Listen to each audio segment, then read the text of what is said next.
I do believe this. I'm not going to say I can't believe I'm here. I do believe this because I think that believing your dreams. সুর আর সৌন্দর্যের জাদুতে পৃথিবীকে বুঁদ করে রাখা Katie peri পৌঁছে গেলেন মহাকাশে, গাইলেন গান। শূন্যে ভেসে ভেসে লাস্যময়ী এই তারকার উল্লাস যোগ করল অন্য এক মাত্রা।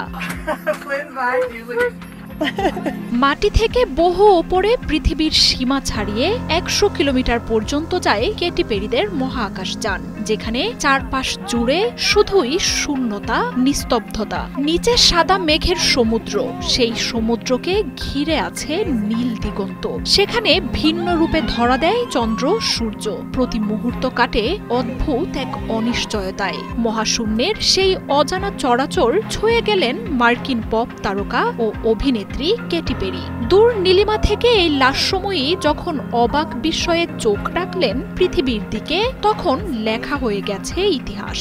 তার এই রোমাঞ্চকর যাত্রায় সঙ্গী হয়েছেন আরো 5 নারী।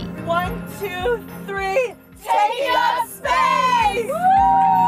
বাংলাদেশ সময় সোমবার সন্ধ্যা 7:30 যুক্তরাষ্ট্রের পশ্চিম টেক্সাসে অবস্থিত জেফ বেজোসের মহাকাশ গবেষণা প্রতিষ্ঠান ব্লু অরিজিনের উৎক্ষেপণ কেন্দ্র থেকে যাত্রা শুরু করে নিউ শেপার্ড নামের মহাকাশযান। কেটি পেরির পাশাপাশি এতে চেপে বসেন জেফ বেজোসের বাগদত্তা লরেন সানচেজ, সাংবাদিক গেইল কিং, নাসার প্রকৌশলী আয়েশা বোয়ে, অধিকার কর্মী আমান্ডা নুয়েন এবং প্রযোজক ক্যারিয়ান ফ্লিন। মহাকাশযানটি পৃথিবী থেকে প্রায় 100 কিলোমিটার উপরে আন্তর্জাতিকভাবে স্বীকৃত কারমান রেখা পর্যন্ত উঠে যায়। সেখানে প্রায় 3 মিনিট কাটিয়ে মোট 11 মিনিটের সফল এক ভ্রমণ শেষে নিরাপদে পৃথিবীতে ফিরে আসেন তারা। এটি ছিল প্রথম কোনো একক নারী দল নিয়ে মহাকাশ অভিযান।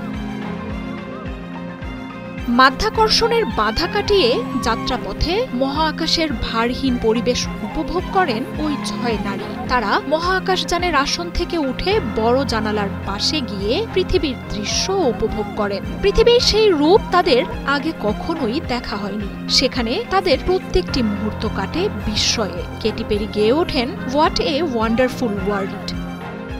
মহাকাশ ভ্রমণের সময় কেটি পেরির হাতে একটি ডেইজি ফুল শোভা পায়। জানা যায় মেয়ে ডেইজির উদ্দেশ্যে ওই ফুলটি সঙ্গে নিয়ে যান তিনি। ফরাসি সাময়িকী আলেকে দেয়া এক সাক্ষাৎকারে তিনি জানান, তার এই যাত্রায় অংশ নেওয়ার পেছনে সবচেয়ে বড় অনুপ্রেরণাই ছিল মেয়ে ডেইজি। পেরি চান তার মেয়ে যেন কখনো মনে না করে যে স্বপ্নের কোনো সীমা আছে। It's really for those kids to inspire them as well, to never put limitations on their dreams.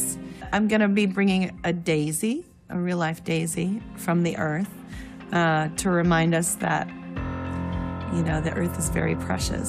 মহাকাশের নিম্ন কক্ষপথে এই নিয়ে 11 বারের মতো মহাকাশযান পাঠালো ব্লু অরিজিন। মহাকাশে বাণিজ্যিকভাবে ভ্রমণের অভিজ্ঞতা দিতে কয়েক বছর ধরেই কাজ করছে প্রতিষ্ঠানটি। তবে এই ধরনের ভ্রমণে কত টাকা লাগে তা নিয়ে কোনো তথ্য জানায়নি প্রতিষ্ঠানটি। মার্জিয়া উপমা, 71।